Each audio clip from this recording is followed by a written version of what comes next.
Is a former president immune from prosecution for alleged crimes committed during his presidency?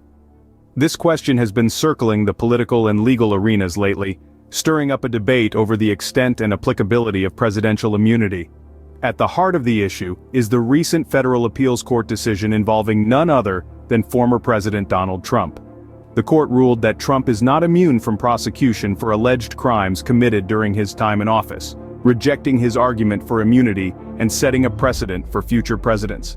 This landmark decision has sent waves across the political landscape. The road to this pivotal decision was paved with numerous legal battles and discussions.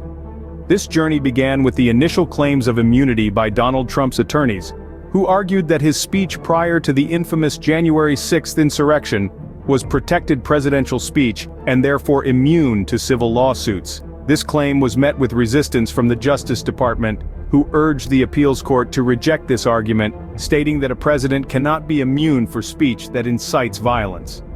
As the legal tug-of-war continued, the Justice Department was asked by a federal appeals court to provide its opinion on the extent of presidential immunity in relation to the riot. This was the first time the department had to take a position on this issue, and they did not disappoint, maintaining their stance that Trump should not be personally immune from civil lawsuits for inciting violence.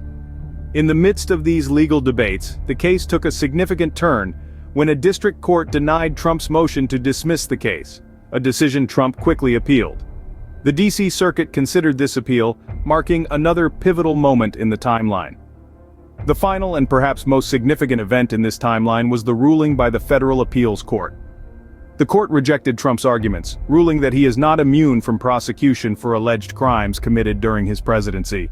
This marked a landmark decision in the history of presidential immunity, establishing that holding a potentially criminal president accountable outweighs any potential chilling effect on the presidency. All these events culminated in the groundbreaking court decision. The implications of this ruling are far-reaching and significant. The Federal Appeals Court's decision has affirmed that no person, not even a former president, is above the law. It has rejected the notion of absolute presidential immunity, emphasizing that the justice system allows for a former president to face charges for actions taken while in office. This decision, undeniably, sets a new precedent for the accountability of public officials. Looking ahead, Donald Trump has been given a 6-day window to respond to this ruling. We could potentially see further appeals and a series of legal battles unfold in the future. This ruling has certainly set a precedent, opening the door for more accountability in American politics.